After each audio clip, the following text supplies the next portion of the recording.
The year is 1660, and Windsor Castle stands like a weathered giant, its stone walls scarred by the tumult of England's recent civil wars. The monarchy has just been restored, and King Charles II, newly crowned, strides through its halls, his laughter echoing as he plans to revive the castle's faded splendor.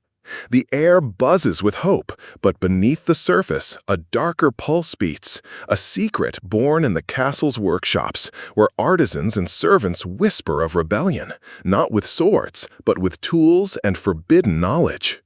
This is no tale of specters or hauntings, but of living souls, carpenters, seamstresses, and scribes who dared to challenge the crown's new dawn. Their story is one of hidden craftsmanship, a stolen relic, and a plot so bold it could have reshaped Windsor's history. Settle in, listener, for a tale that will pull you into the smoky forges and shadowed corridors of a castle teetering on the edge of chaos. In the heart of Windsor, the great workshop hums with life. Hammers clang against wood, needles pierce silk, and the scent of sawdust and molten lead fills the air. Here, artisans labor to restore the castle after years of neglect under Cromwell's Commonwealth, when its tapestries were torn down and its silver melted for coin. King Charles II, a man of charm and extravagance, demands a palace fit for a reborn monarchy, gilded ceilings, carved banisters, and feasts to rival Versailles. Leading the charge is Master Robert Finch, a grizzled carpenter of 40, his hands calloused from decades of shaping oak. Robert is no mere craftsman, he's a visionary, his mind alive with designs that could make Windsor a marvel. But his heart harbors a dangerous secret, a belief that the artisans, not the nobles, are the true keepers of the castle's soul. Robert's world is one of sweat and precision.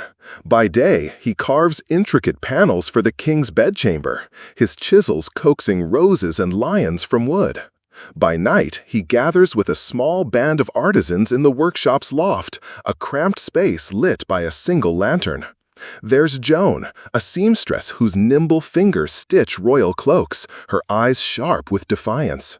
Peter, a young blacksmith who forges candelabras but dreams of freedom. And Margaret, a scribe who copies proclamations but hides her own writings, pamphlets calling for a fairer England. They call themselves the Guild of the Silent Hammer, a secret society born from the ashes of the Commonwealth's ideals. Their mission is not to overthrow the king, but to preserve a relic of their own making, a carved wooden chest inlaid with silver that holds a manifesto of their hopes for a world where artisans are valued as much as lords. The chest is their greatest secret, crafted in stolen hours over months. Robert designed it, his tools etching symbols of their craft, hammers, needles, quills, into its lid. Joan wove a silk lining dyed with smuggled indigo, while Peter forged a lock so intricate it could stump a royal thief. Margaret inscribed their manifesto, a document declaring the artisan's right to fair wages, rest, and respect. To them, the chest is more than an object. It's a symbol of their worth, a rebellion against the crown's indifference. They hide it in a false wall behind the workshop's furnace, where the heat masks its presence.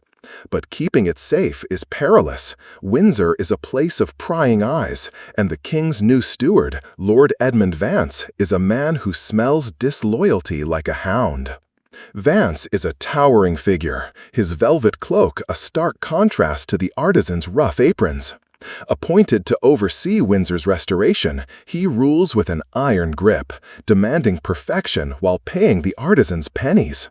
He strides through the workshop daily, his boots clicking on the stone floor, his gaze lingering on Robert's steady hands or Joan's deft stitches. Vance is no fool. He knows the Commonwealth's ideals still simmer among the lower classes, and he suspects the artisans of more than craftsmanship.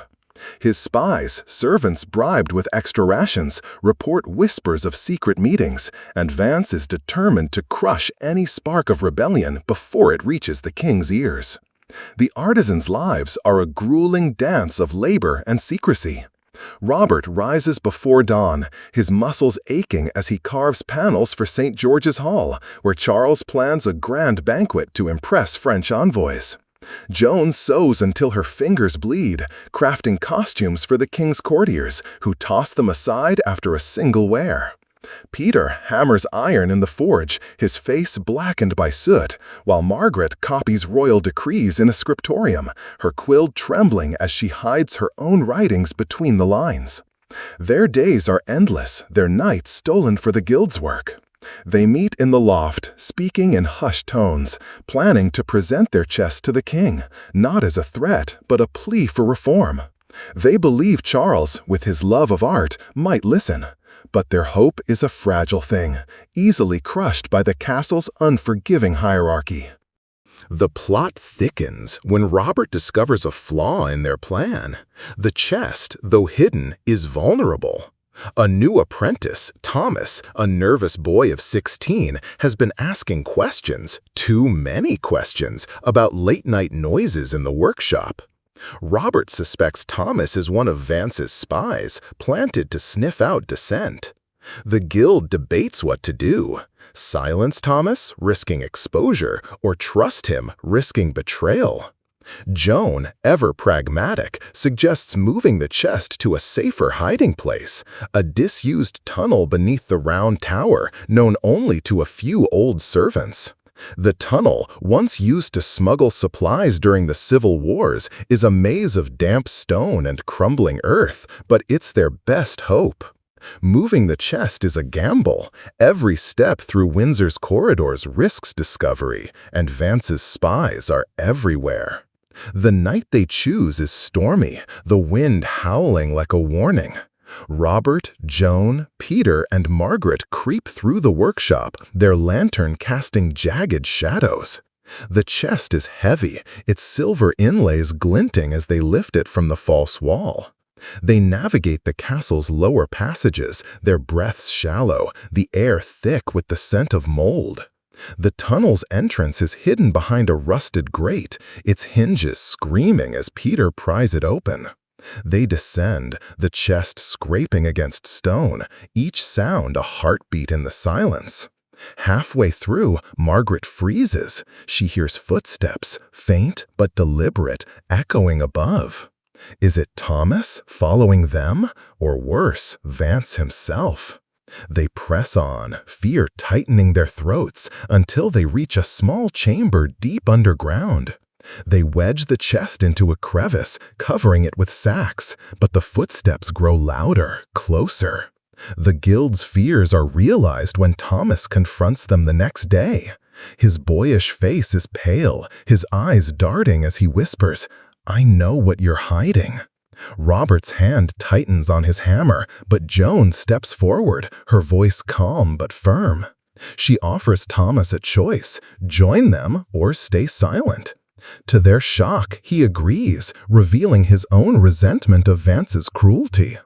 Thomas is no spy, but a boy desperate for purpose, his family ruined by the wars. He swears loyalty to the guild, but his presence is a crack in their armor. Trust is a luxury they can't afford. The king's banquet looms, a spectacle meant to cement Charles's reign. Windsor buzzes with preparations. Artisans carve, sew, and forge, their hands shaping the castle's rebirth.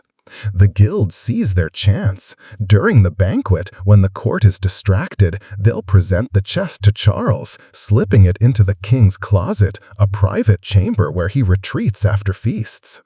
It's a bold plan, requiring them to bypass Vance's guards and navigate the crowded halls.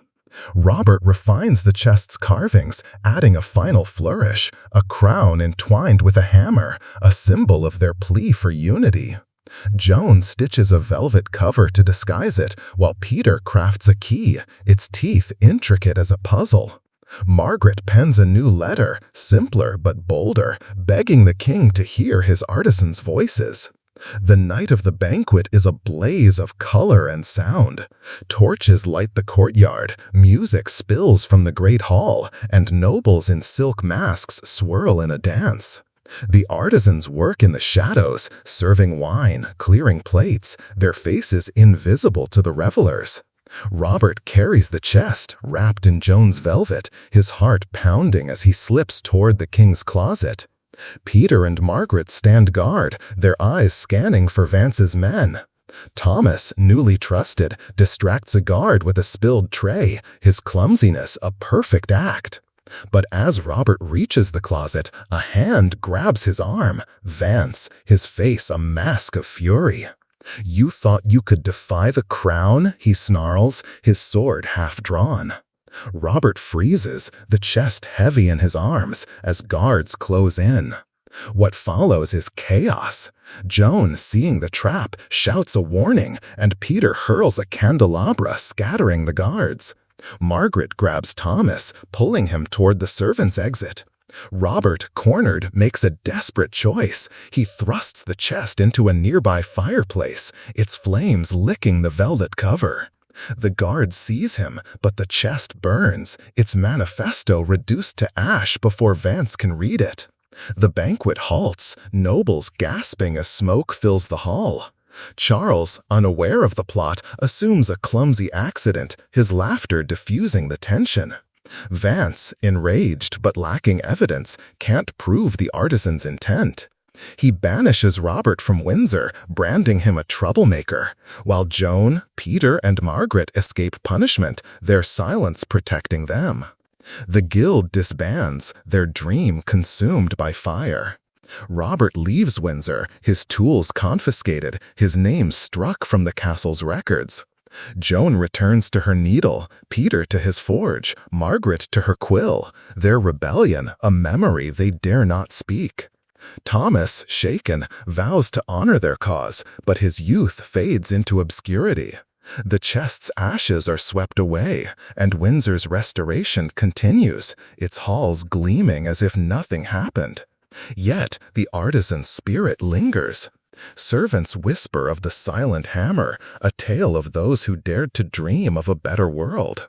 The castle's records, meticulous about royal triumphs, are silent on their plot, but the workshops hum with their legacy, a quiet defiance in every carved beam, every stitched seam.